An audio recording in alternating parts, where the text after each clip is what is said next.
sa Biblia tungkol po sa mga Diyos-Diyosan? Talaga nga bang pinagpabawal ng ating Panginoong Diyos ang pagsamba o sa mga ganitong uri ng pagsamba?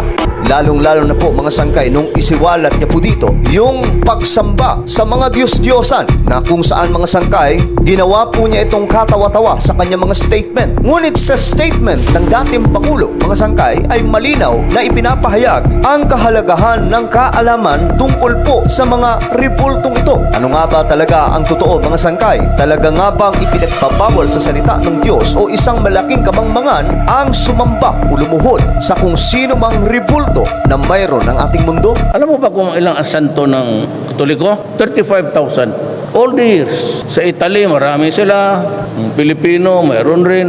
Magdasal ka na sa isang Diyos, magdasal ka ba dito sa mga santong May ibang mga bansa, mga sangkay, sumasamba po sila sa elepante, sumasamba sila sa mga hayop, sumasamba sila sa mga punong kahoy o ano pa bang mga bagay na nag-i-exist sa ating planeta, mga sangkay, sapagkat wala po silang kaalaman tungkol po sa tunay na Diyos na dapat lamang pong sambahin.